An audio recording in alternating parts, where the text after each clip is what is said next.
Greetings everyone and welcome to my first re-review. I published my review of the Vengeance 2 years ago, and much like my other videos from that prehistoric era, not all of them have aged well. They aren't up to my current quality standards, and more importantly, they don't fairly represent the ship in the context of the current game or give an accurate ranking of their value going into the year 2022. That's a scary thought. Next year is 2022. So I've decided to give a few of those reviews a remake, starting with everyone's favorite Enterprise that isn't actually an Enterprise. Things have changed a lot in the last 2 years, and it's mostly been positive for the Vengeance, believe it or not.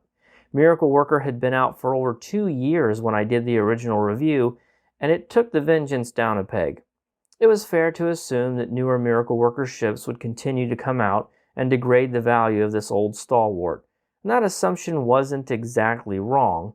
And while it's true that Miracle Worker offers better buffs for energy weapons, what I didn't anticipate, at least not back then, is how much the value of intel seeding, temp ops, and science would improve across the board for all builds.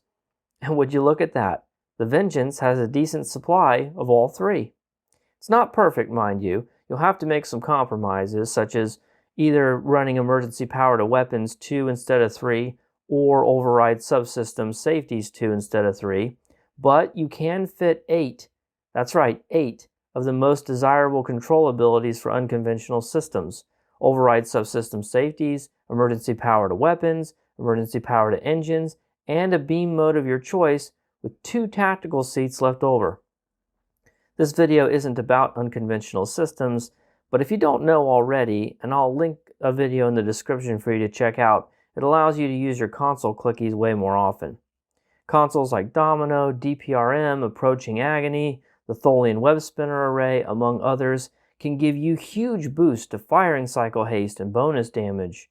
A ship like the Vengeance with both intel and temp ops has the tools now to leverage those specializations in a way that just didn't exist back then, and kind of helps level the playing field against some Miracle Worker ships, especially Miracle Worker ships that don't have access to those control abilities.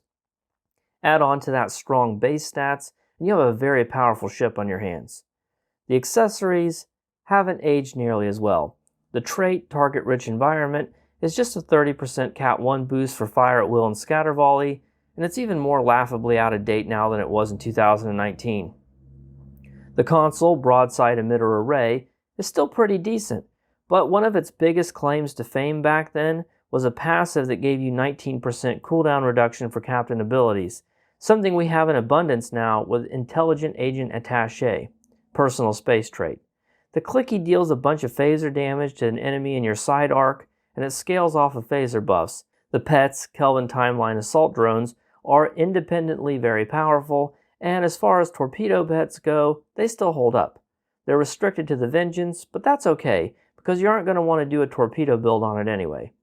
As long as you aren't worrying about stealing other people's concentrate firepower buffs, I'd say these are as good or better than anything else you could run. So, where does that leave us? Well, in my original review, I complained about the price, since it's a premium ship.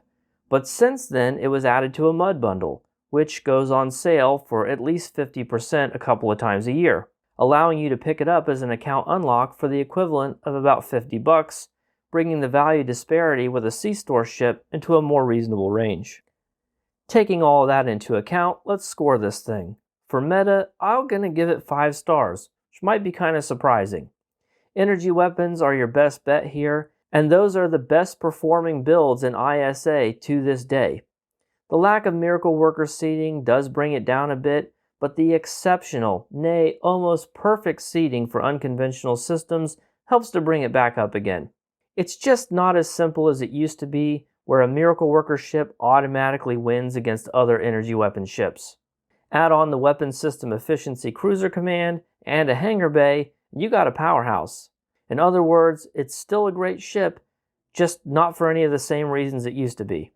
For the ship score, I'm going to give it 5 stars as well. The model looks great, it's all very thematic to the movie it came from, and the cloak helps to add to the roleplay. They did a great job here.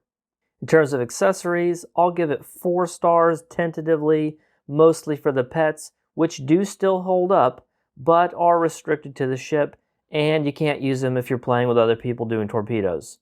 The trait is beyond useless, and while the console isn't the best, it's not bad either, especially if you're running phaser boosts. The Vengeance is a ship you can feel good about flying in 2022. And now that it's in a mud store, it's a lot more affordable. And that's my re-review. Thank you very much for watching. I hope you enjoyed the video. And if you did, please like and subscribe so you can see more of my content in the future. Take care of yourselves. I'll see you in the next one. Bye for now.